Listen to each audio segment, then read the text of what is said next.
नमस्कार दोस्तों, मधुर सरस चैनल पर आपका स्वागत है। नवरात्रि भक्ति, उपासना, साधना और उल्लास से भरा एक पर्व है जिसमें हम माँ दुर्गा जी के 9 अवतारों की पूजा उपासना करते हैं। प्रत्येक दिन उनके अलग अवतार की पूजा की जाती है। आज के वीडियो में उन अवतारों के पीछे छुपे विशिष्ट गूढ़ ज्ञान को समझेंगे और जानने की कोशिश करेंगे कि हमारा मानव जीवन माँ के उन अवतारों से कैसे मेल खाता है और हमें उससे क्या गूढ़ ज्ञान जानने को मिलता है। अगर आपने अभी तक चैनल सब्सक्राइब नहीं किया है तो सब्सक्राइब करें और वीडियो में अंत तक बने रहें। शाक्त संप्रदाय एक ऐसा संप्रदाय है जिसमें ब्रह्मांड की उत्पत्ति के पीछे की जो शक्ति है उसको स्त्री रूप में देखा जाता है। माँ दुर्गा को ब्रह्मा के निरंकार रूप का सगुण स्वरूप माना जाता है। माँ दुर्गा की उपासना का तो इतिहास तो बहुत ही प्राचीन है। आगम ग्रंथों में, पुराणों में और इतिहास ग्रंथों में जैसे महाभारत, रामायण में माँ दुर्गा का उल्लेख मिलता है और वेद उपनिषदों में भी उनका उल्लेख मिलता है। आज हम जानेंगे माँ दुर्गा के 9 अवतारों के पीछे का रहस्य। हिंदू सनातन धर्म के धर्म ग्रंथों के अनुसार अवतारों की बात करें तो विष्णु जी के 10 अवतारों की बात आती है और वहीं माँ दुर्गा के 9 अवतार। भगवान विष्णु के 10 अवतार पूरी मानवता के एवोल्यूशन को दर्शाते हैं कि कैसे समुद्र से जीवन की उत्पत्ति हुई और धीरे धीरे बढ़ती गई, कैसे जीवन समुद्र से थल पर आया, कैसे जंगली जानवर बने और फिर नरसिंह अवतार, कैसे जानवर से मनुष्य की उत्पत्ति हुई और उसके बाद आने वाले अवतार ऐसा दिखाते हैं कि कैसे बौद्धिक क्षमता इंसान की बढ़ती गई। इस प्रकार विष्णु जी के अवतार हमें पूरी मानवता के बारे में बताते हैं। वहीं पर दुर्गा जी के 9 अवतार हमें एक व्यक्ति के, चाहे वो आदमी हो या औरत हो, इंडिविजुअल जो जीवन के अलग अलग पड़ाव हैं उनकी प्रगति को समझाते और दर्शाते हैं। अब समझते हैं माँ दुर्गा के प्रत्येक अवतार के पीछे की गहराई को और गूढ़ रहस्य को। दुर्गा माँ का प्रथम अवतार शैलपुत्री है। शैलपुत्री का अर्थ होता है शैल की पुत्री अर्थात पर्वत की पुत्री। तो रूप है माँ का। हम इसकी तुलना एक नवजात शिशु से कर सकते हैं जो तुरंत पैदा हुआ होता है, और जब शिशु अभी पैदा ही हुआ होता है तो वो अपने नाम से नहीं जाना जाता है, अपने माँ बाप के नाम से जाना जाता है। इसी तरह माँ का अपना स्वयं का नाम नहीं है, वो अपने पिता के नाम से जानी जा रही है, शैलपुत्री। माँ शैलपुत्री के स्वरूप में माँ के 2 हाथ दर्शाए गए हैं। यह माँ की बेसिक आधारभूत स्वरूप है, बस अभी पैदा ही हुआ है और इसलिए उनके 2 ही हाथ दिखाए गए हैं। माँ के एक हाथ में कमल और दूसरे हाथ में त्रिशूल है। त्रिशूल जो विध्वंसक का प्रतीक है, शस्त्र है, असुर मर्दन का प्रतीक है, और कमल जो है सौम्यता का प्रतीक है। जैसे बच्चे में बहुत सारी पोटेंशियल्स होती हैं और वो बड़ा होने पर क्या क्या करेगा, इसी तरह से माँ के इस स्वरूप में भी बहुत पोटेंशियल है कि वो अपनी शक्तियों का कहाँ तक प्रयोग करती है। एक तरफ माँ त्रिशूल उठाकर असुरों का मर्दन कर सकती हैं और माँ ने कमल उठाकर ये दर्शाया है कि वो धर्म की स्थापना कर सकती हैं, शांति और आनंद की स्थापना कर सकती हैं। माँ का ये स्वरूप बहुत आधारभूत स्वरूप है और ये उनका पहला स्वरूप है। हम माँ के इस स्वरूप की तुलना नवजात शिशु से कर सकते हैं। माँ दुर्गा का दूसरा स्वरूप ब्रह्मचारिणी स्वरूप है। अगर माँ के इस स्वरूप की तुलना हम करें तो इस स्वरूप की तुलना हम स्कूल जाने वाले बच्चों से कर सकते हैं। शिशु पैदा हो गया है, अब उसके सीखने की सही उम्र है, अब उसे विद्यालय जाना है और यही उसे अनुशासन में रहना है और अध्ययन करना है और ब्रह्मचर्य का पालन करना है। प्राचीन भारत में जीवन के प्रथम 25 वर्षों को ब्रह्मचार्य के लिए आश्रम बोला जाता था। गुरुकुल में पढ़ते थे, अध्ययन करते थे और ब्रह्मचार्य का पालन किया जाता था। इस उम्र में सीखने के लिए तपस्या करनी है, अध्ययन करना है। माँ के इस स्वरूप को देखे तो माँ ने सफ़ेद वस्त्र धारण किए हैं और एक हाथ में कमंडल है और दूसरे हाथ में माला है। ये उनका तपस्विनी स्वरूप है। मतलब यह जो स्वरूप है यह त्याग और तप का स्वरूप है। आपको अगर अपने जीवन में कुछ उत्कृष्ट करना है तो आपको इस उम्र में तप और त्याग करना है, अपने अध्ययन पर पूरा फोकस लगाना है, संसारिक प्रपंच से दूर जाना है। अगर आप अपने जीवन में सच में कुछ अच्छा करना चाहते हैं और आगे बढ़ना चाहते हैं, इसीलिए माँ के इस स्वरूप की तुलना विद्यालय में पढ़ने वाले, गुरुकुल में पढ़ने वाले बच्चों से की जाती है। यही माँ दुर्गा के ब्रह्मचारिणी अवतार के पीछे का रहस्य है, मीनिंग है। माँ दुर्गा का तीसरा अवतार चंद्रघंटा है। माता शैलपुत्री और ब्रह्मचारिणी माँ के 2 ही हाथ थे। यहाँ पर माँ के 10-10 हाथ हैं। माँ के कुछ हाथों में शस्त्र सुशोभित हैं, वहीं दूसरे कुछ हाथों में कमल, घंटा, पानी का कलश और कमंडल है। माँ का यह स्वरूप भक्ति और शक्ति से परिपूर्ण है। यह माँ का सबसे संपन्न स्वरूप है। माँ का यह स्वरूप उस विद्यार्थी की तरह है जिसने अपना अध्ययन पूरा कर लिया है। अब उसके पास विभिन्न स्किल्स आ गई हैं और वो अपने जीवन के लिए तैयार हो जाता है, भी अपॉर्चुनिटी और संघर्ष के लिए। तो माँ का यह स्वरूप उस विद्यार्थी की तरह है जिसने अपनी पढ़ाई पूरी कर ली है और ब्रह्मचारी रूप की तपस्या और त्याग के बाद ढेर सारी विद्याओं का ज्ञान हो गया है।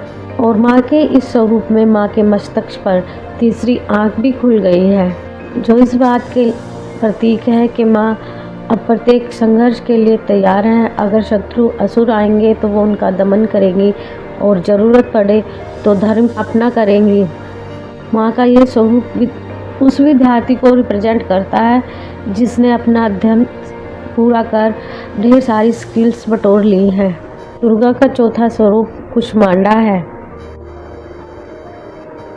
ऐसा माना जाता है जब ब्रह्मांड में कुछ नहीं था तो माँ के इस स्वरूप ने ब्रह्मांड की रचना की थी। तो माँ के इस स्वरूप की तुलना हम गर्भवती महिला से कर सकते हैं। जैसे माँ ने ब्रह्मांड को रचा, उसी प्रकार अब गर्भवती महिला भी एक नए जीवन की रचना करने वाली है। इस स्वरूप में माँ एक मटका भी लिए हुए हैं और ऐसा माना जाता है कि इसमें शहद या अमृत होता है। हमारी पौराणिक कथाओं में मटके को गर्भ का प्रतीक माना जाता है। बहुत सी कथाओं में हमें देखने को मिलता है सिंबॉलिक रूप में कि मटकी से शिशु उत्पन्न हो रहे हैं, इसीलिए मटके को गर्भ का प्रतीक माना जाता है। इसीलिए माँ के स्वरूप में मटका है।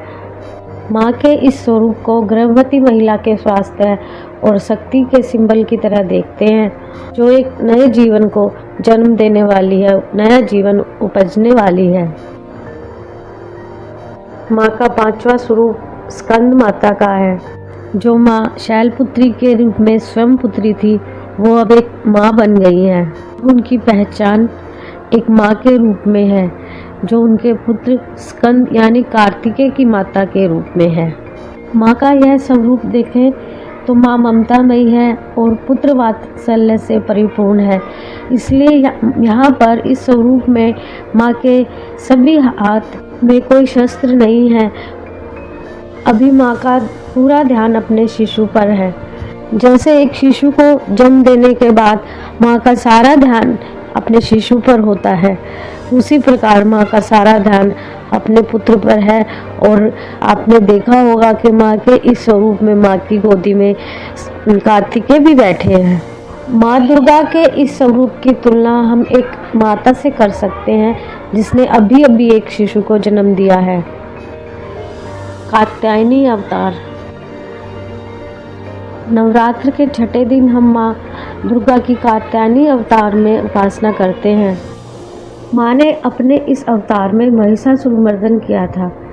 जैसे एक स्त्री माँ बनने के बाद अपने आप में पूर्ण शक्तिशाली हो जाती है, वो अपने बच्चों के लिए स्वयं में काफ़ी होती है, उसी प्रकार माँ भी इस अवतार की शक्ति को प्रदर्शित करने के लिए 18 भुजाएं दिखाई जाती हैं। एक स्त्री माँ बनने के बाद सर्वशक्तिशाली हो जाती है और उसमें जो शक्तियाँ आ जाती हैं, माँ का यह सर्वशक्तिमान रूप है। माँ का यह स्वरूप जो स्त्री में माँ बनने के बाद शक्ति आती है उसको दर्शाता है। 7वां स्वरूप कालरात्रि। नवरात्र के 7वें दिन माँ कालरात्रि की उपासना होती है। कालरात्रि के अर्थ को देखें तो हमें 2 अर्थ देखने को मिलते हैं। कालरात्रि का एक अर्थ होता है रात्रि की तरह काला और दूसरा अर्थ होता है कल को ही निगल जाने वाला। माँ का यह स्वरूप बहुत ही प्रचंड और प्रलय रूप है। माँ दुर्गा का यह जो रूप है यह बहुत क्रोध रूप में है और रौद्र रूप में है। इसमें माँ दुर्गा का सर्प का बांध टूट चुका है। इसी रूप में माँ ने रक्त बीज का वध कर दिया था।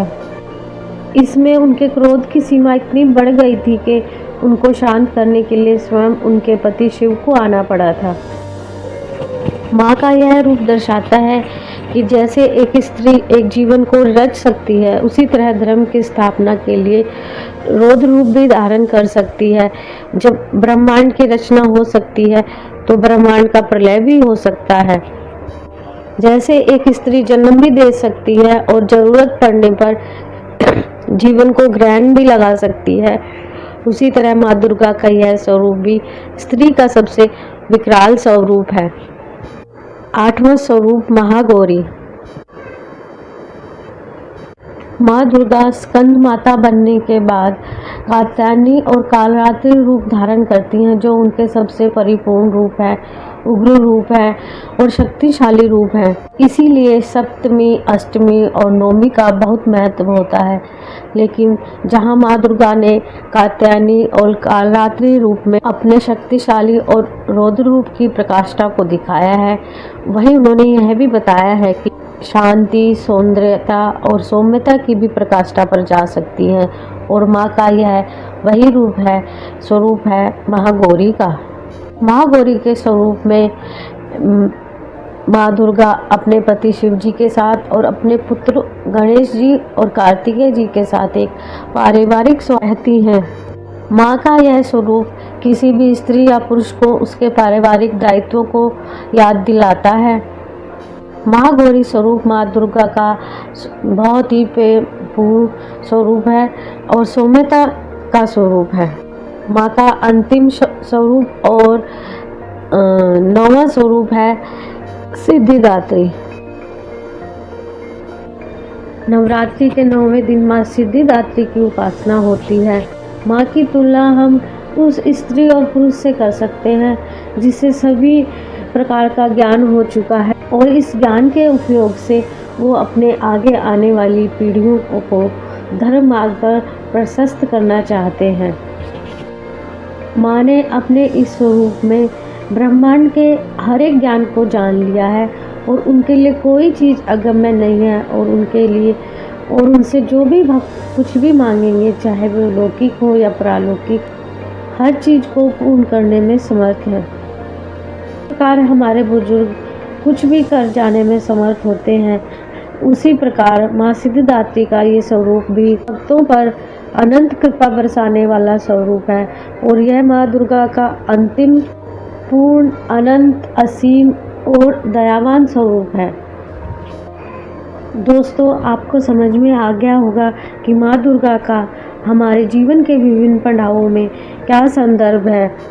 अगर जानकारी अच्छी लगी हो तो चैनल को ज़रूर सब्सक्राइब करें और वीडियो को शेयर करें। जय माता दी।